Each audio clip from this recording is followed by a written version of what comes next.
Hello guys, how are you guys again? Digital nomad visa sounds great.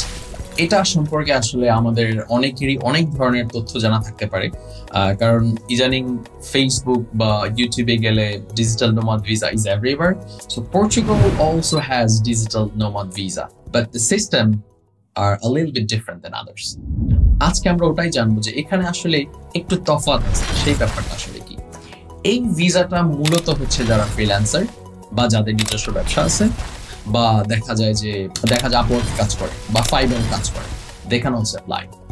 So আসলে ব্যাপারটা কি, এটা apply করার জন্য কি কি লাগতে পারে বা কি ধরনের ডকুমেন্টস আপনার লাগতে পারে, এই ব্যাপারগুলো আজকে আমরা ডিটেইলস জানবো। হাই আমি রিয়াজ। বিগত 10 বছর যাবৎ ইউরোপের বিভিন্ন দেশে পড়াশোনা, কাজ এবং ব্যবসার কারণে থাকা হচ্ছে। ইউরোপিয়ান ইমিগ্রেশন সংক্রান্ত বিভিন্ন বিষয় নিয়ে আমি আপনাদের সামনে ইউরোপ বন্ডের ব্যানারে আসবো। আশা করি আমাদের সাথে থাকবেন।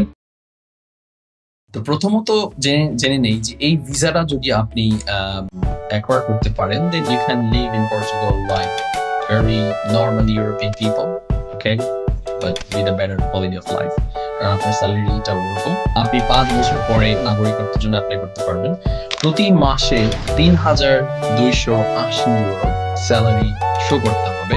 মানে হচ্ছে যে আপনি কোনো কোম্পানিতে কাজ করেন, সেই কোম্পানি থেকে প্রতি মাসে 3,280 ইউরো স্যালারি পাচ্ছেন, কারণ ব্যাংকে ড্র হচ্ছে। এটা হচ্ছে ওদের সব থেকে বড় জিনিস, যে আপনি এই টাকাটা প্রতি মাসে একটা কোম্পানি থেকে পাচ্ছেন। তবে এই কোম্পানিটা পর্তুগিজ হতে হবে এমন কোনো কথা নাই। It could be from anywhere in Europe, but it has to be Europe. একটা ইউরোপিয়ান কোম্পানি আপনাকে জব দিচ্ছে, প্রতি মাসে আপনাকে 380 ইউরো স্যালারি দিচ্ছে, which is dropping to your bank account.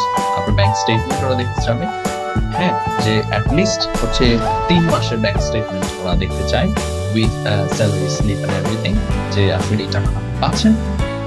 দেন হচ্ছে যে ওরা আপনাকে এই ভিসা গ্রান্ট করবে। আর এই ভিসা হতে সময় লাগে 3 to 4 months, maximum 4 months, minimum 3 months এর ভিতরে হয়ে যায়। ব্যাপারটা খুবই সিম্পল। আপনি যদি ফ্রিল্যান্সার হন তাহলে আপনি এই ভিসাতে অ্যাপ্লাই করতে পারবেন। এখানে দুইটা শর্ত।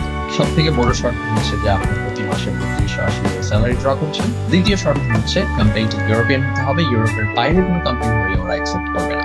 These are the rules to apply. Apply করতে কি লাগবে সেটা হচ্ছে যে কোম্পানির সাথে কাজ করছেন সেটা contract, could be anywhere in Europe, doesn't matter. আর হচ্ছে যে আপনি স্যালারিটা ড্র করতেছেন সেটার একটা প্রুফ বা ব্যাংক স্টেটমেন্ট, আর কোম্পানি থেকে যে স্যালারি স্লিপটা দেওয়া হয় সেটা হতে পারে, অথবা আপনি আপওয়ার্ক বা ফাইবারে যে টাকাগুলো ড্র করতেছেন ওইগুলোর হচ্ছে যে ইনভয়েস ওগুলো দিতে হবে। এবং যাদের থেকে কাজ করতেছে সেই কোম্পানি হচ্ছে ইউরোপিয়ান হতে হবে, ইউএস, কানাডা, অস্ট্রেলিয়া হলে হবে না। Just be careful about that. আর হচ্ছে যে আপনাকে অবশ্যই ফ্রিল্যান্স করতে হবে, অথবা আপনার নিজস্ব ব্যবসা থাকতে হবে। এরকম যদি কেউ থাকে, definitely apply for the digital visa. তবে একটা ব্যাপার আপনাকে মনে রাখতে হবে, আপনি পর্তুগালে যাওয়ার পরে কিন্তু আপনার এই টাকা, যে টাকাটা আপনি ড্র করতেছেন, সেই টাকাটা পর্তুগিজ একটা ব্যাংক অ্যাকাউন্টে আপনাকে ড্র করতে হবে, and the government will ask tax. That's the only reason they're giving this visa. তবে যারা হচ্ছে যে এই টাইপের কাজ করে, যেমন বাংলাদেশের থেকে অনেকে ইউরোপিয়ান অনেক দেশে কাজ করে, আমি মনে করি তাদের জন্য এই ভিসাটা খুবই একটা ভালো একটা ওয়ে টু গো। এরকম অনেকেই আছে যারা বলে যে একটা ইউরোপিয়ান কোম্পানি আমাকে হায়ার করতে চায়, but they don't want to sponsor.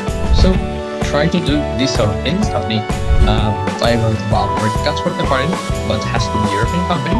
আপনি পর্তুগালে চলে যান এবং then apply for those companies, and I think that would be fine, because then they don't have to sponsor your visa and all these things, and it's a win-win situation for everyone. So that's it guys. যদি এর থেকে আরো বেশি কিছু জানার থাকে nomad visa সম্পর্কে, definitely hit me on my DM, and I'll be there for answering questions. Thank you so much for today.